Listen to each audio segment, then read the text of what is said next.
let's move on to boxing now, where boxing legend Mike Tyson has no doubt when it comes to calling the upcoming welterweight battle between Errol Spence Jr. and Terence Crawford.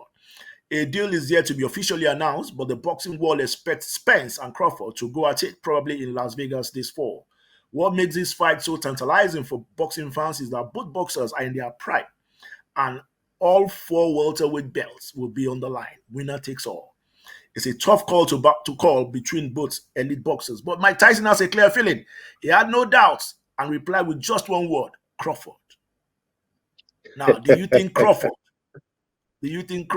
can take out that man, Errol Spence Jr., the one they call the truth? Ladi, my good friend, you see, what makes sports interesting is when the best of the best go head to head. That's what we No all want to doubt. see. The only reason why we started talking about the transfer window earlier is because we know that Man City and Liverpool went head to head the previous season. Now they've gotten two solid strikers. Man City won, Liverpool won. Let's see how it goes. Let's push football away. Let's talk about boxing. Terence Crawford is at his prime. Errol Spence is at his prime. Once upon a time, we had a Floyd Money Mayweather Jr., and we had a certain man who is into politics Manny now, Pacquiao. uh, Manny Pacquiao. Pac-Man, Manny Pacquiao. They didn't fight when they were at their prime. They denied the world that fight when they were at their prime. That fight, that bout, was delayed for 5 years. So we didn't see them at their prime. We Yeah, had the opportunity of seeing. basically because Mayweather told Manny Pacquiao to get Olympic style doping test done, and Manny Pacquiao was not down for that.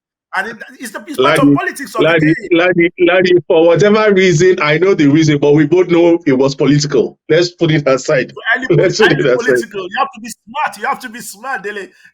Terence Crawford It's all about and fighting Errol smart. Spence Fighting smart. Jr. I mean, Terence Crawford and Errol Spence Jr. It doesn't come better than that in this weight category as it speaks. I hope things being equal, this fight comes to reality, this bout comes to reality, and we know who the best man is. I'm happy that the likes of Mike Tyson has pitched his tent with Crawford, but trust me, certain people will pitch their tent with Errol Spence. I'm sure you know who Errol Spence sponsor is. It's going to be this is going to be serious, and that's what makes boxing interesting. All the trash talk, all the pre-events shenanigans and all that. That's what makes it interesting. So let's look forward to it. But like I said, if it's going to stick with Crawford, don't write off Errol Spence. Go and watch Errol Spence highlights. If you feel the highlights are edited, go and watch him fight. He's no pushover. Crawford is not perfect. He's not a perfect boxer. Anything can happen. And you know what boxing is? When Tyson went up against the likes of Lennox Lewis and Holyfield, everyone thought Tyson was going to knock them out and do funny things. Well, hey, it didn't happen. Up till now, I'm still asking myself that how did Lennox Lewis go undisputed? How? He was untouchable. Nobody beat him. That's because he paid his you know, dues. He knew the game.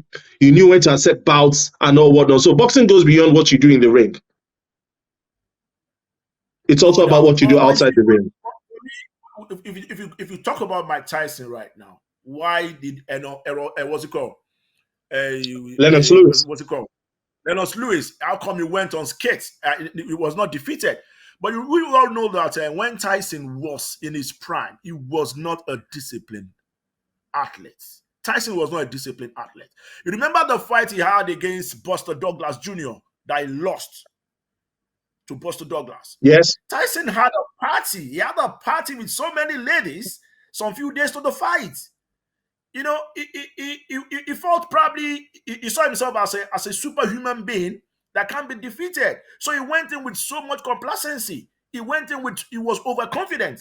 He thought he was just going to go into the ring and roll all over Buster Douglas. But Buster Douglas, he did his homework very well. He was ready for Mike Tyson. And that you can confirm that with the number of punches he threw, the number of punches that landed, the number of power punches that he connected, and the number of punches that Mike Tyson threw. So for me, it's all about discipline. Now, you said something earlier. You said boxing, it goes beyond what you do in the ring. What happens outside the ring also plays a very huge part in who emerges victorious. And that is why some of us that understand the art of, the art of the sweet science, we always like to give enough respect to Floyd Mayweather. He knows when to walk away. He knows when he has to step up his game. And he did that perfectly well for a very long time. You understand?